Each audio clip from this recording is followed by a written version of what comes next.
Bonjour à tous, bienvenue à bord des interviews Histoire de Timeline en partenariat avec le Salon Histoire de Lire de Versailles. Je reçois aujourd'hui, c'est la première fois, et j'en suis ravi, l'éditorialiste politique, l'homme de médias, ancien directeur général de Radio France et de France Télévisions, Patrice Duhamel. Bonjour Patrice, je suis ravi de vous recevoir. Pour votre livre, La photo, Pétain-Mitterrand, l'histoire secrète du document qui aurait pu bouleverser la Ve République. On peut peut-être remettre les choses dans le contexte parce que tout le monde n'est pas forcément au courant, tout le monde n'a pas forcément vécu non plus. Allez-y. Là, Eh ben, on va essayer de faire mieux. Allez-y. c'est mieux comme ça ? Ouais, c'est bon. Alors, la question, c'est... C'était le contexte déjà, le contexte. Alors, le contexte de cette photo. Le contexte. Nous sommes le 15 octobre 1942, à Vichy. François Mitterrand est à Vichy depuis le mois de janvier, donc ça fait une dizaine de mois. Il est arrivé, après s'être évadé du stalag dans lequel il avait été fait prisonnier. Il a fait 3 tentatives d'évasion, courageuses d'ailleurs. Il y en a 2 qui ont échoué, la 3e a réussi. Il rentre en France. Il va se reposer un petit moment assez court chez des amis dans le sud de la France, à Saint-Tropez, qui n'était pas le Saint-Tropez d'aujourd'hui. Il remonte ensuite, il va voir sa famille à Jarnac. Et à Jarnac, il décide d'aller à Vichy. Il ne va pas par hasard. Hein. Voilà, c'est déjà la première question. Voilà. Pourquoi va-t-il à Vichy ? On va y venir. À Vichy, il commence, il est déjà très charismatique, impressionnant, etc. Il rentre très vite, non pas dans le premier cercle, mais dans les entourages autour de Pétain. C'est une période à laquelle il est sincèrement pétainiste, venant d'une famille très à droite, avec une éducation très à droite, très conservatrice. Là, il faut être précis sur le pétainisme de Mitterrand, c'est-à-dire le pétainisme, c'est l'antisémitisme. Mitterrand n'est pas antisémite, mais le pétainisme, c'est la révolution nationale, c'est-à-dire l'ordre moral, tout ce qu'il y a autour de l'ordre moral. Et là, Mitterrand adhère à ce moment-là complètement à cette idéologie pétainiste. Donc ça, c'est historiquement, même sur le site de l'Institut François Mitterrand, il est dit que Mitterrand, à ce moment-là, était sincèrement pétainiste. Après, à partir du printemps 43, il deviendra sincèrement résistant. C'est pour ça qu'il incarne, d'une certaine manière, ce que les historiens appellent depuis une quinzaine d'années les vichisto-résistants. Oui. Voilà. Donc lui, il incarne ça parfaitement. Donc il est à Vichy depuis une dizaine de mois. Il travaille dans des associations pour les anciens prisonniers de guerre. Il demande à voir Pétain avec un de ses camarades qui figure sur la photo, qui lui a été résistant dès qu'il est arrivé à Vichy, qui sera arrêté par la Gestapo et qui mourra dans un convoi pour Dachau en 1944. Je le cite. Il s'appelle Marcel Barrois parce qu'il figure aussi sur la photo et que de temps en temps on me demande qui est le 3e homme. Voilà. Elle est un peu petite là. Donc, bon. Donc ce 15 octobre 42, Mitterrand pétainiste à 26 ans, Pétain en a 86, donc il y a 3 générations qu'il est. Voilà. Il est très heureux, c'est une forme de consécration pour lui. Et pourquoi j'ai voulu raconter l'histoire de cette photo qui a été rendue publique pour la première fois en couverture du livre de Pierre Péan, il y a une trentaine d'années, qui s'appelait Une jeunesse française, qui décrivait tout le parcours de François Mitterrand sous l'occupation. Donc la partie pétainiste et la partie résistante. Et cette photo est apparue pour la première fois en 1994, alors qu'elle était donc secrète pendant 52 ans. Alors, les 2 raisons pour lesquelles j'ai voulu... ça m'intéressait de raconter ce qui s'est passé autour de cette photo. Bien sûr. Il y en a 3 très rapidement. La première, c'est comment une photo de cette nature, dont je dis dans le sous-titre du livre qu'elle aurait effectivement rendu public, bouleversé toute l'histoire de la Ve République. C'est évident qu'après la guerre, si les Français avaient connu cette photo, Mitterrand n'aurait jamais fait le parcours politique qu'il a fait. La deuxième raison, c'est que quand la photo est sortie, à ce moment-là, je dirigeais, vous avez fait référence, des médias, donc j'avais pas le temps d'écrire des livres à ce moment-là, mais c'est quelque chose qui m'avait vraiment... Vous l'avez vécu de près, en fait. Voilà, qui m'avait vraiment passionné. C'est une période qui me passionne, je suis pas le seul, mais ce que je me disais, comment une photo comme ça peut rester secrète 52 ans. C'est quand même extraordinaire. Pour le grand public, parce qu'on est bien d'accord. Oui, mais secrète, fait, secrète. De Gaulle Alors la de connaissait. temps en temps, il y a des gens qui viennent me voir et qui me disent « Mais non, on l'avait vu ». C'est une confusion. C'est parce que la photo est sortie en 94. Ouais, d'accord. Mais entre 42 et 94, elle est quasiment inconnue de tout le monde, un peu, sauf la poignée d'amis de Mitterrand qui en avaient gardé quelques exemplaires. C'est comme ça que le ministre de l'Intérieur de Gaulle, en 65, Roger Frey, va récupérer cette photo par un préfet du sud de la France, du Var. Là, c'est là que commence le livre en réalité. Oui. Je remettais le contexte comme vous me l'aviez demandé. Donc on arrive en 65. On est à une dizaine de jours du premier tour de l'élection présidentielle au suffrage universel. De Gaulle sait déjà qu'il va être mis en ballottage. Il sait qu'il sera au deuxième tour contre François Mitterrand. Le ministre de l'Intérieur lui apporte la photo et lui dit « Mon général, tout le monde vous critique. Votre futur adversaire probable au deuxième tour a fait un livre, un grand livre, un très grand livre d'ailleurs. Enfin, on adhère ou pas au livre, mais l'écriture est très brillante de François Mitterrand qui s'appelle Le coup d'État permanent. Avec des phrases d'une violence absolument incroyable. Il y a une phrase qui dit qui est De Gaulle, point d'interrogation, Duce, point d'interrogation, Caudillo, point d'interrogation, Führer. Vous imaginez la violence quand même du... Mais c'est un livre très bien écrit. Et, voilà. Et donc, De Gaulle ne voulait pas faire campagne à la télévision parce qu'il considérait qu'il n'avait pas à descendre à ce niveau-là, qu'il était à peu près convaincu, quand la campagne a commencé, qu'il serait élu au premier tour.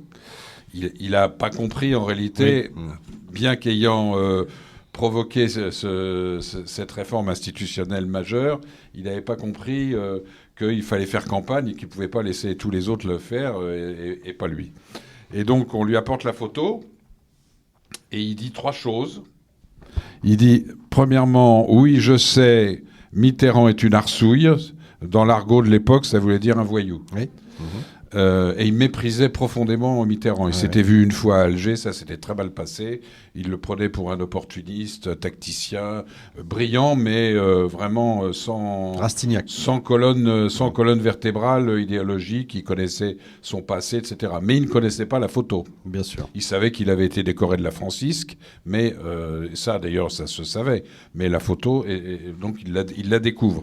Donc il dit, 1, oui, je sais, Mitterrand est une arsouille. 2, je ne ferai pas la politique des boules puantes.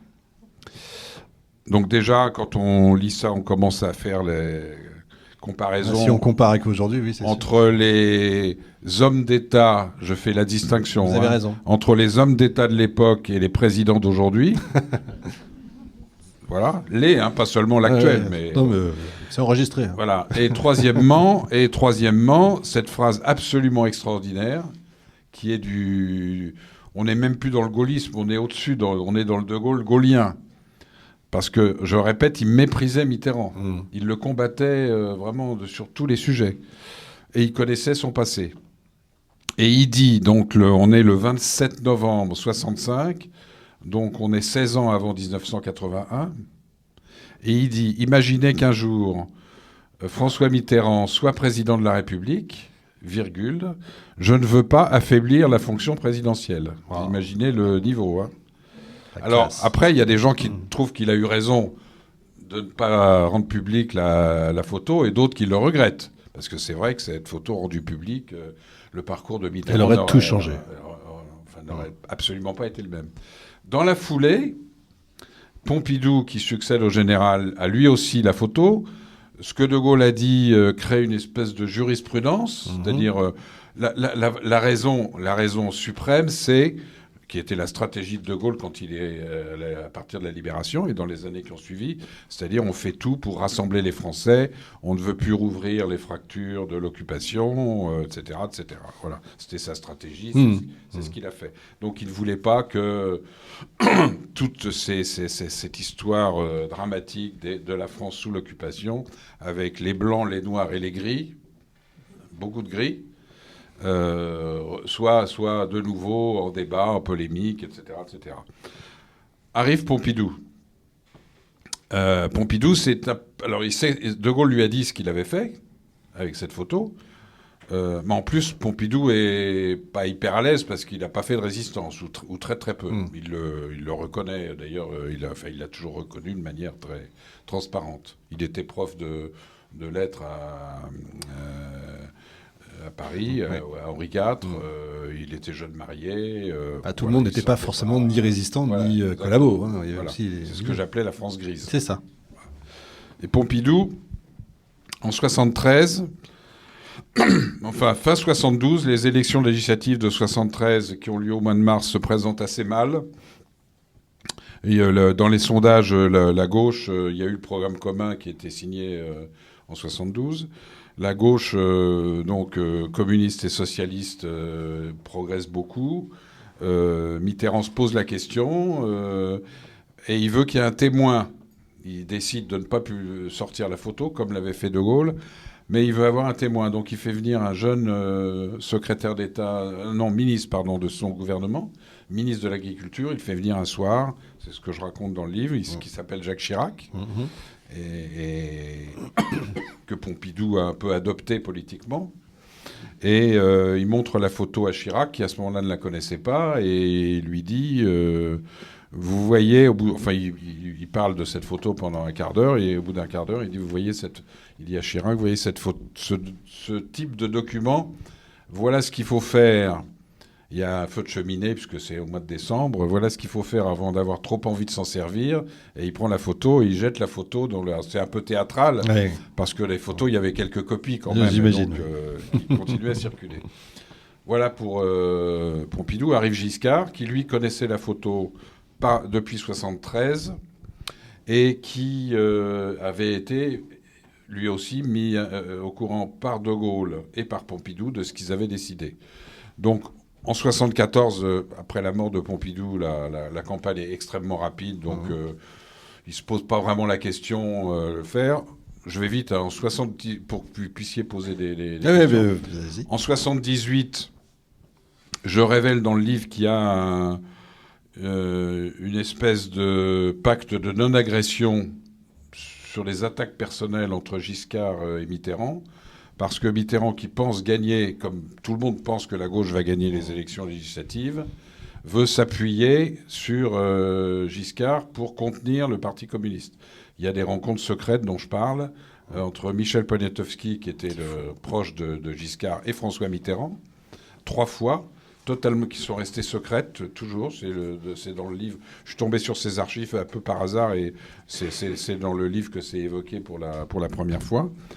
Et donc, pacte de non-agression, ça veut dire pas question de sortir cette photo. Et effectivement, la campagne est très dure, idéologiquement, droite-gauche, vraiment, c'est politiquement c'est un affrontement réel.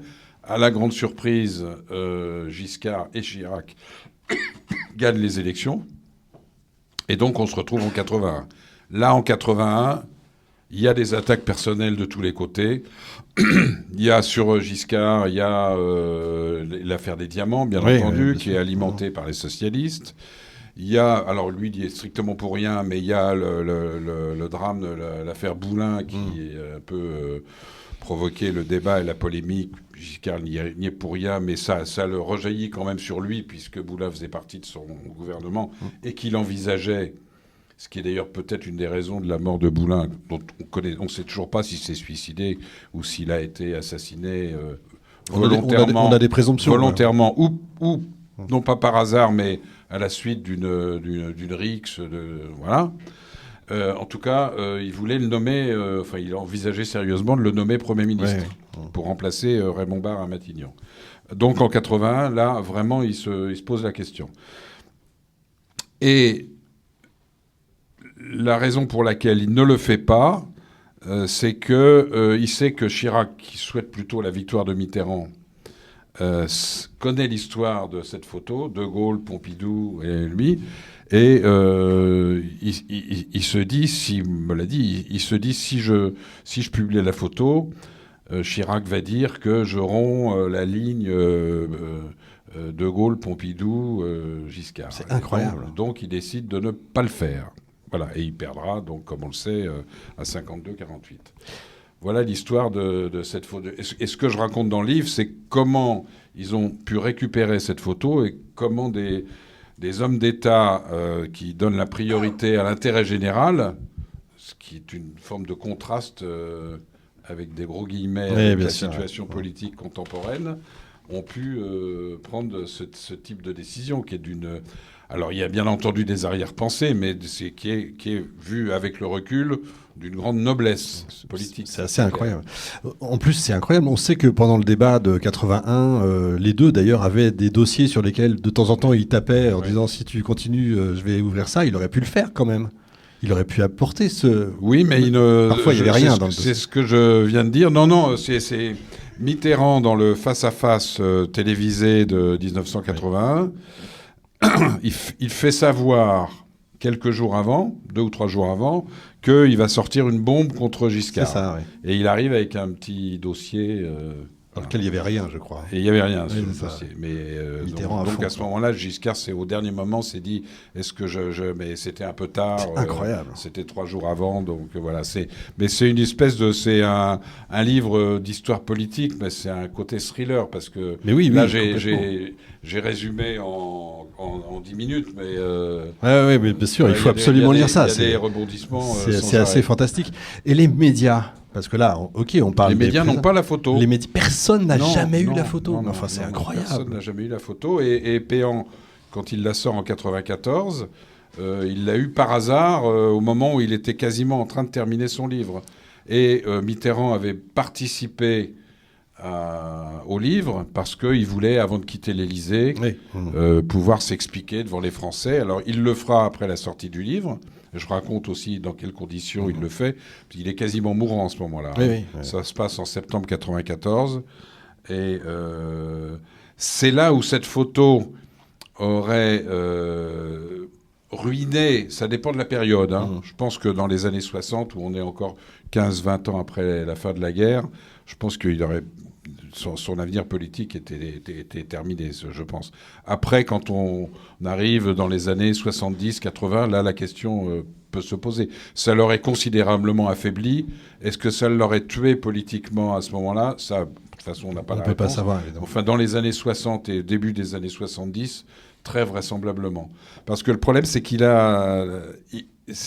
c'est que non seulement il a voulu cacher, parce qu'il y a même une période sous la 4ème République où il contestait le fait d'avoir eu la Francisque. Oui. Alors que c'était clair, il n'y a pas eu beaucoup de Français qui l'ont eu, 2300, quelque chose comme ça. Et qu'en plus, pour avoir la Francisque, qui était donc la décoration personnelle accordée par Pétain, il fallait avoir 2 parrains. Et que lui, il a choisi 2 parrains qui étaient vraiment des individus absolument épouvantables. Il y en a un qui était ce qu'on appellerait aujourd'hui l'attaché de presse de Pétain, et le second, qui était un personnage absolument effrayant, et qui était un des cofondateurs de la Cagoule. Un assassin, vraiment quelqu'un de... Il a fait partie de la Cagoule, d'ailleurs, Mitterrand ?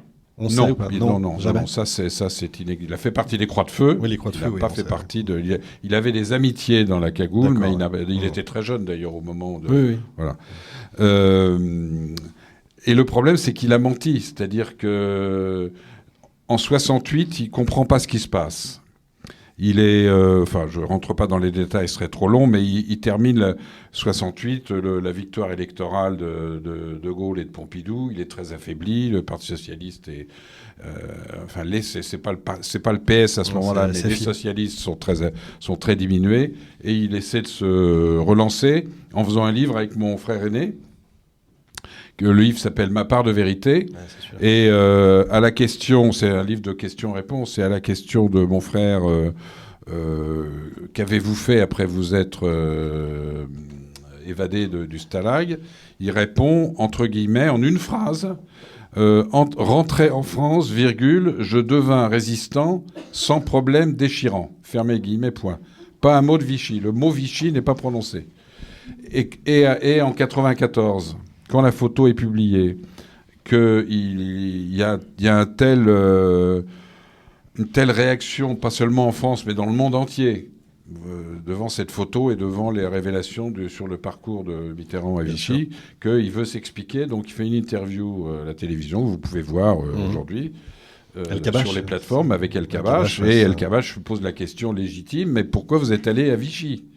Alors que les lois anti-juives, depuis 40, 41, etc., avaient été rendues publiques. Et Mitterrand répond, cette réponse incroyable, qui n'a pas provoqué de polémique supplémentaire. Curieusement, il y a eu bien sûr quelques réactions, mais parce qu'il était tellement affaibli, malade et quasiment mourant. Moi, El Kabbach m'a raconté, quand il était arrivé à l'Élysée, Mitterrand était allongé, que ses conseillers lui disaient il ne va pas pouvoir faire l'émission parce qu'il souffrait terriblement, etc. Et il fait cette réponse. Oui, mais ces lois anti-juives n'étaient dirigées que contre les juifs étrangers, ce qui est déjà une réponse bizarre, mais ce qui est surtout complètement invraisemblable, quoi. C'était évidemment dirigé contre tous les juifs, la liste des métiers interdits, etc. Bien entendu. etc. Donc, si cette photo avait été rendue publique, il y aurait eu à l'appui de ça ce qu'il avait dit, ou plutôt ce qu'il avait refusé de dire sur ce parcours qu'il avait voulu occulter. C'est ça qui est tout à fait extraordinaire. Est-ce que vous avez eu du mal dans cette enquête à avoir des portes ouvertes, ou est-ce qu'on vous a fermé des portes ? Ou non, finalement, aujourd'hui, tout est... Dans l'entourage de Mitterrand, je n'ai pas eu beaucoup de collaboration. D'ailleurs, quand le livre est sorti... Sans jeu de mots, bien sûr. Il y a eu, oui... d'ailleurs, le livre est publié aux éditions de l'Observatoire. Oui, de mieux en mieux. Mais par hasard. C'est vrai, j'avais même pas fait attention. Mais par hasard. Exact. Mais l'Institut François Mitterrand, alors je sais qu'ils n'étaient pas tous d'accord, hein, mais ils ont fait un communiqué quand le livre est sorti, qui était titré Patrice Duhamel aime les caniveaux. Alors j'ai appelé le président que je connais, Jean Glavany. J'ai appelé le président au téléphone. Je lui ai dit, mais comment vous avez lu le livre ? Parce que le livre, c'est pas un livre polémique. Non, je raconte ce qui s'est passé. C'est de fait. Ouais. Voilà. Bon. Et il m'a dit non, j'ai pas lu le livre. Non seulement je l'ai pas lu, mais je ne le lirai jamais. Voilà. Dit, bon, écoutez, voilà. Mais il y a aussi des dirigeants socialistes de l'époque qui ont lu le livre et qui m'ont dit qu'ils trouvaient ça totalement... Enfin, je veux dire, y a rien à dire. Ça posait pas de problème de polémique, puisque moi je me contente de raconter avec des archives et avec des faits ce qui s'est passé. Après, c'est aux lecteurs et aux lectrices de se faire leur idée. Évidemment. Est-ce qu'aujourd'hui, selon vous, ce serait encore possible que cette... non, c'est la conclusion du livre. Je sais. Je pense qu'aujourd'hui, bien entendu, cette photo, non, mais un document de cette importance politique resterait secret, je dis, je crois, une semaine ou un mois maximum. Mais voilà, ça sortirait tout de suite. Bien sûr, oui. Mais surtout... Et ça, quand j'ai écrit le livre, je n'avais pas cette idée dans la tête, mais les premières réactions des lectrices et des lecteurs, les mails qui sont arrivés chez l'éditeur, etc., c'était finalement, vous avez fait le livre pour montrer la différence entre les hommes d'État de l'époque et nos dirigeants d'aujourd'hui. Je ne raconte pas tout ça avec ce seul objectif, mais c'est sûr que ça... Bien sûr, évidemment. Voilà, le contraste est assez saisissant. Mais d'ailleurs, alors c'est pas dans le livre, mais là, je m'écarte un petit peu, mais un chef d'État comme De Gaulle, aujourd'hui, avec les médias sociaux, est-ce qu'il serait le De Gaulle qu'on connaît ? C'est pas si évident, d'ailleurs. Les petites phrases, les... Oui, mais il serait pas à la télévision tous les jours sur les chaînes d'information, ça c'est sûr. Il était assez... avare de ses propos. Mais c'est très difficile de répondre à cette question. Oui, moi, je connais des dirigeants politiques d'aujourd'hui qui disent qu'on ne peut absolument pas gouverner comme on le faisait à cette période-là, évidemment. C'est d'ailleurs étonnant qu'ils se fassent toujours piéger, sachant tout ce qui existe. J'imagine qu'il y a des questions. Oui, tenez. Merci. Est-ce que on sait quand Mitterrand a appris que la photo existait, enfin qu'elle était entre les mains? Oui, bonne question. C'est très. Oui, pardon. Pardon, juste. Et qui, à gauche, dans l'entourage de Mitterrand, connaissait la photo avant 94? Est-ce que vous le savez? Alors, dans l'entourage, ses anciens camarades de Vichy, oui. Pas gauche, tous, mais vraiment certains. Dans l'entourage de la gauche, Parti socialiste, les très proches. C'est d'ailleurs pour ça qu'il y a eu des remous, même à l'intérieur du Parti socialiste, et que des gens comme Moscovici, Lionel Jospin, Fabius, des gens vraiment très Fabius, proches de lui. Manuel Valls, etc., ont réagi tout de suite sur la photo et sur la description du parcours de Mitterrand. Quand il l'a appris, alors la première question, il ne sait pas que De Gaulle a la photo, il ne sait pas que Pompidou l'a, il ne sait pas que Giscard l'a. En revanche, oui, parce que j'ai oublié Chirac, qui était Premier ministre de Mitterrand en 86 et jusqu'à 88. Il a lui aussi la photo, et pour les mêmes raisons que De Gaulle et Pompidou, il refuse de l'utiliser. Ça paraît incroyable. Et en revanche, je n'ai pas de preuves, donc je le pose la question dans le livre. Mais à partir du moment où Mitterrand est président de la République, vous avez de tels moyens d'investigation publics ou privés, louables ou pas, qui vous permettent de savoir. Et je pense que Mitterrand savait que Chirac avait eu la photo et ne l'avait pas sortie, et que c'est une des raisons. C'est pas la seule, mais une des raisons pour lesquelles il l'a plutôt soutenu en 95, donc quelques mois plus tard, au premier tour contre Balladur, et même d'une certaine manière au second tour face à Jospin.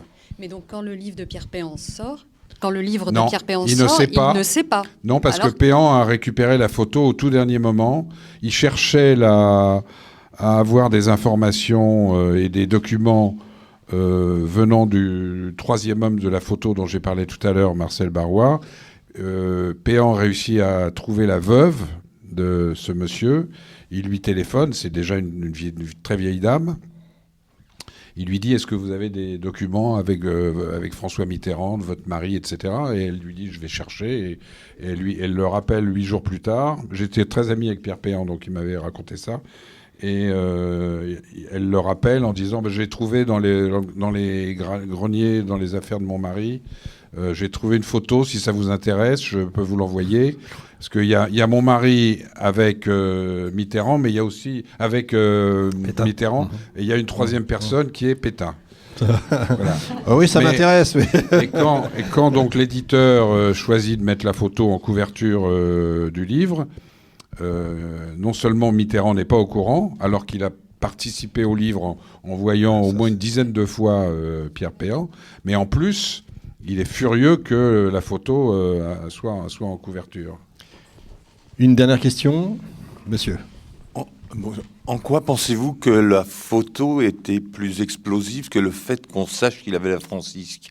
Parce que la francisque, on n'a jamais pu le prouver. Ah si, la francisque, on savait. Il y avait une espèce d'annuaire qui a d'ailleurs disparu, qui est maintenant nulle part. On peut pas... Il y a des trucs étonnants. Il y a des historiens qui ont reconstitué, mais il y a un annuaire officiel avec tous ceux qui ont eu la francisque, il existe, on l'a plus. Il n'est pas dans les archives nationales, etc. Donc, mais on savait ça. Il a été obligé de reconnaître qu'il avait eu la francisque. Mais ça veut dire qu'une photo a une qualité plus destructrice qu'un fait historique. La force de la photo, et puis c'est pas. Un certain nombre de gens pensent que c'est la remise de la décoration. Non, parce que la francisque, il l'aura en 43. Il y a 2 thèses d'ailleurs sur la francisque. Il y a la thèse selon laquelle il l'a demandé, il a eu la francisque par fidélité à Pétain. Et puis il y a une autre thèse qui est favorable à Mitterrand, qui est notamment argumentée. Je parle des 2 thèses, c'est pour ça que le livre il est totalement factuel. C'est pas un livre, c'est pas un pamphlet du tout. L'autre thèse, c'est il faisait ça puisqu'en 43 il était rentré dans un réseau de résistance pour se couvrir vis-à-vis de Vichy et des Allemands. Voilà, mais là, on ne sait pas laquelle des 2 thèses et la bonne ou la vraie. Peut-être un peu des deux d'ailleurs. Oui, la vérité est souvent au centre. Patrice Duhamel, vous êtes formidable. Merci beaucoup. La photo, il faut le lire. Merci beaucoup. Merci à vous. C'est trop rapide, c'est terrible.